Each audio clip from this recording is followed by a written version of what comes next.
आज की पौराणिक कहानी है नहुष कुल में उत्पन्न चंद्रवंश के 5वें राजा ययाति की पुत्री माधवी की। इस कथा का वर्णन महाभारत के उद्योग पर्व के 106वें अध्याय से 123वें अध्याय में आता है। माधवी थी तो राजपुत्री, पर उसके पिता ययाति ने उसे इसलिए गालव ऋषि को सौंप दिया था ताकि वो उसे अन्य राजाओं को सौंपकर अपने गुरु विश्वामित्र को गुरु दक्षिणा में देने के लिए 800 श्वेतवर्णी अश्व प्राप्त कर सके। गालव ऋषि ने उसे 3 राजाओं और अंत में अपने गुरु विश्वामित्र को सौंपा। आइए कथा विस्तार से जानते हैं। गालव ऋषि विश्वामित्र के बड़े प्रिय शिष्य थे। जब उनका अध्ययन पूर्ण हुआ तो नियमानुसार गुरु से दीक्षा लेकर गृहस्थ आश्रम में प्रविष्ट होने की अनुमति लेने का अवसर उपस्थित हुआ। गालव ने सोचा, यही अवसर है जबकि गुरु के प्रति मैं अपनी अपार भक्ति एवं श्रद्धा का कुछ परिचय दे सकूंगा। उन्होंने निश्चय किया कि अपनी शक्ति के अनुसार कोई न कोई गुरु दक्षिणा देकर ही आश्रम से विदा लेंगे, किंतु उनके गुरु विश्वामित्र से गालव की स्थिति छिपी नहीं थी। फलतः गालव के अनेक अनुरोधों एवं दुराग्रहों को क्षमा कर उन्होंने उन्हें गृहस्थ आश्रम में प्रविष्ट होने की ही अनुमति प्रदान की, किंतु गालव भी अपने निश्चय के प्रति अविचल थे। उनको यह कथापि स्वीकार नहीं था कि गुरु को कोई दक्षिणा दिए बिना ही वे आश्रम से विदा ले। वह अपने निश्चय पर डटे रह गए और विश्वामित्र के बहुत कुछ समझाने बुझाने पर अंत तक यही कहते रहे, गुरुदेव, मेरी विद्या तब तक फलवती नहीं हो सकेगी जब तक मैं आपको कोई दक्षिणा नहीं दे देता। विश्वामित्र का सहज क्षात्र तेज गालव के इस दुराग्रह पर उद्दीप्त हो उठा। अकिंचन और युवक ब्राह्मण पुत्र की यह धृष्टता उन्हें मर्मभेदिनी सी लगी। जो उन्हें यह आज अपनी दक्षिणा का पात्र समझ रहा है, उन्हें यह स्मरण करने की आवश्यकता नहीं थी कि वह राजा के पुत्र थे। सम्राटोचित वैभव विलास को पैरों तले ठुकराने वाले को एक भिखारी का बालक दक्षिणा देना चाहता है, यह कैसी विडंबना है। विश्वामित्र विचलित हो उठे, उनका धैर्य समाप्त हो गया। गालव के इस हठ एवं अभिमान ने उनके विवेक और संयम को झंकृत कर दिया। अपार क्रोध से विकंपित वाणी में उन्होंने गालव को तर्जित करते हुए कहा, दुराग्रही गालव, तुम्हें विश्वामित्र जैसे गुरु को संतुष्ट करने के लिए ऐसे 800 श्यामकर्ण अश्व देने होंगे जो चंद्रमा के समान श्वेत वर्ण के हैं। अत्यंत कठिन शर्त थी यह गालव के लिए, किंतु विश्वामित्र की यह वज्रवाणी स्वाभिमानी एवं दृढ़ निश्चयी गालव को विचलित नहीं कर सकी। उन्होंने अत्यंत विनय और सत्कार भरे शब्दों से अपने आचार्य से तात्कालिक क्रोध को शांत करके इस दुर्लभ दक्षिणा को जुटाने के लिए यथेष्ट समय देने की याचना की, जिसे विश्वामित्र ने भी स्वीकार कर लिया। तेजस्वी गालव की पक्षीराज गरुड़ से विशेष मैत्री थी। फलतः विश्वामित्र की अमरशाग्नि से बचाने के लिए गरुड़ ने गालव का बड़ा संग दिया। अपने कामकाज से छुट्टी लेकर वह गालव के संग भूमंडल भर की प्रदक्षिणा करके ऐसे 800 श्यामकर्ण अश्वों की खोज के लिए निकल पड़े। द्रुतगामी गरुड़ पर बैठकर समूचे भूमंडल की परिक्रमा कर चुकने पर भी जब गालव को सफलता की कोई आशा नहीं दिखाई पड़ी तो वह निराश होकर आत्महत्या के लिए उतारू हो गए, किंतु गरुड़ ने इस समय भी उनका साथ नहीं छोड़ा। अपनी सूझबूझ से उनके प्राणों की रक्षा करके उन्होंने गालव को अभीष्ट सिद्धि के लिए गंगा यमुना के संगम स्थल पर बसे प्रतिष्ठानपुर के स्वामी महाराज ययाति की शरण में चलने की प्रेरणा दी। महाराज ययाति का उन दिनों धरती के राजाओं में सर्वाधिक सम्मान था। अपने अतिथियों, यज्ञों एवं प्रजा के कल्याणकारी कार्यों के लिए ययाति को कुछ भी अदेय नहीं था। जब उन्हें गरुड़ समेत ऋषिकुमार गालव के आगमन की सूचना दी गई तो राजा ने उनका हार्दिक स्वागत सत्कार किया। गरुड़ ने अपने आगमन का प्रयोजन बताते हुए कहा, राजन, यह तपोनिधि गालव मेरे अभिन्न मित्र हैं। महर्षि विश्वामित्र के यह प्रिय शिष्य रहे हैं, किंतु दुर्योगवश गुरु दक्षिणा के प्रसंग पर गुरु शिष्य के बीच ऐसी विषम स्थिति उत्पन्न हो गई है कि उसकी शांति आपकी कृपा द्वारा ही संभव है।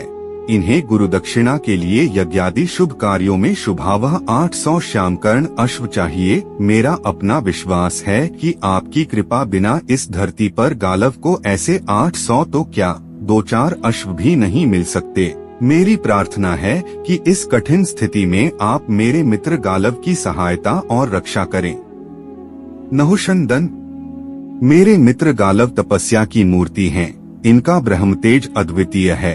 यदि आपने इन्हें उबार लिया तो अपनी अमोघ एवं अपार तपस्या के फल से यह भी कभी आपको अनुग्रहित करेंगे। नरेश्वर, यह आपके लिए एक सुवर्ण संयोग उपस्थित हुआ है, जो गालव के समान परम विद्वान, सदाचारी एवं तेजस्वी याचक उपस्थित हुए हैं।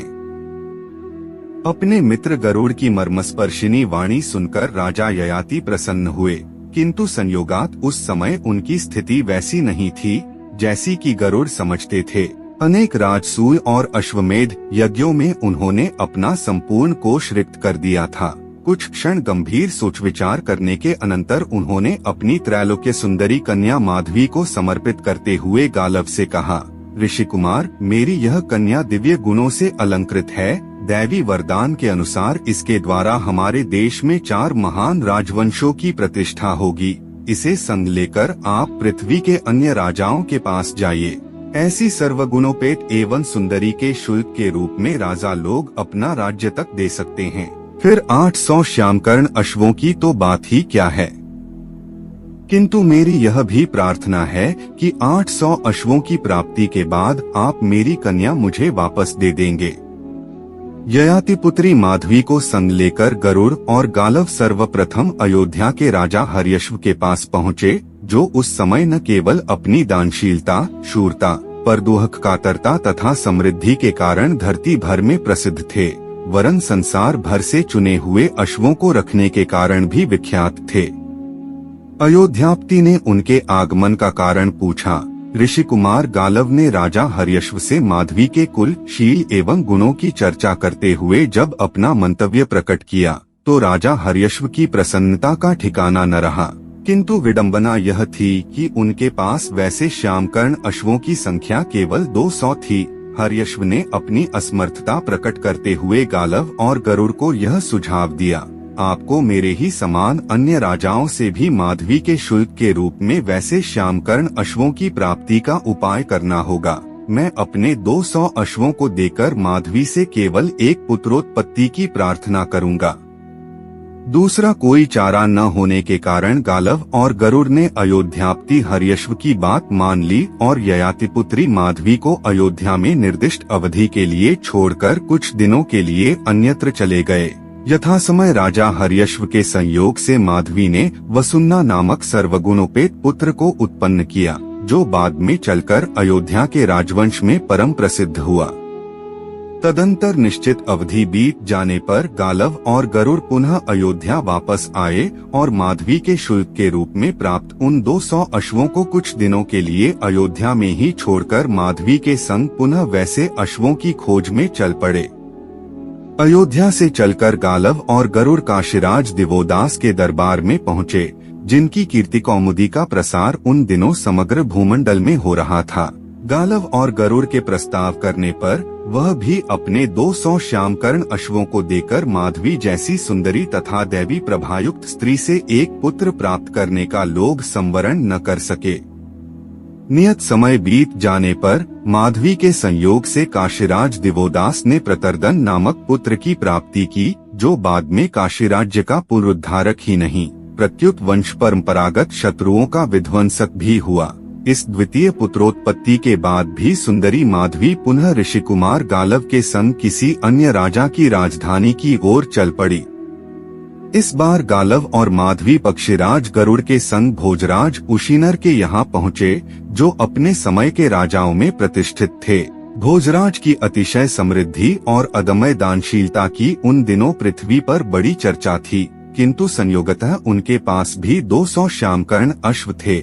गालव और गरुड़ की प्रार्थना पर राजा उशीनर ने भी त्रैलोक्य सुंदरी माधवी के संयोग से एक पुत्र प्राप्त कर अपने उन दुर्लभ अश्वों को उन्हें सौंप दिया। भोजराज का यही तेजस्वी पुत्र बाद में शिवी के नाम से विख्यात हुआ, जिसकी दानशीलता की अमर कहानी आज भी पुराणों की शोभा है। इस पुत्र की उत्पत्ति के बाद भी माधवी का रूप यौवन पूर्ववत बना रहा। गालव को अपनी गुरुदक्षिणा के लिए अब 200 अश्व ही शेष थे, किंतु चिंता की बात यह थी कि गालव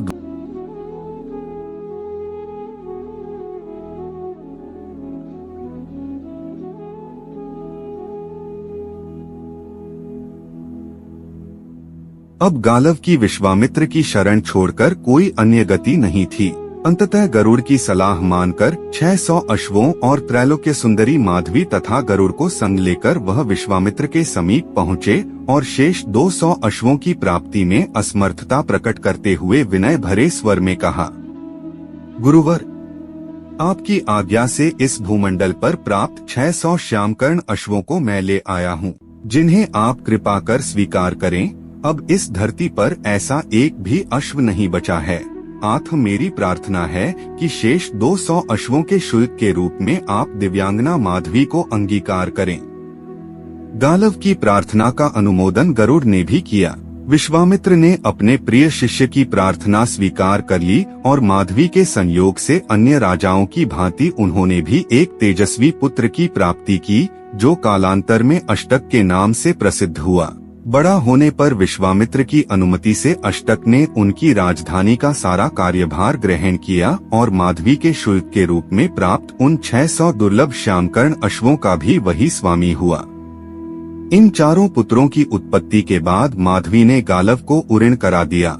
फिर तो वह अपने पिता राजा ययाति को वापस कर दी गई, क्योंकि उसके पिता ने केवल 800 श्यामकर्ण अश्वों के शुल्क के लिए ही गालव को प्रदान किया था। अपने पिता के घर वापस पहुंचने पर वह पूर्ववत समादृत हुई।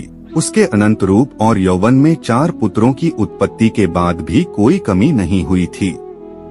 अपने इन चारों यशस्वी पुत्रों की उत्पत्ति के बाद जब वह पिता के घर वापस आई तो पिता ने उसका स्वयंवर करने का विचार प्रकट किया, किंतु माधवी ने किसी अन्य पति को वरण करने की अनिच्छा प्रकट कर तपोवन का मार्ग ग्रहण किया।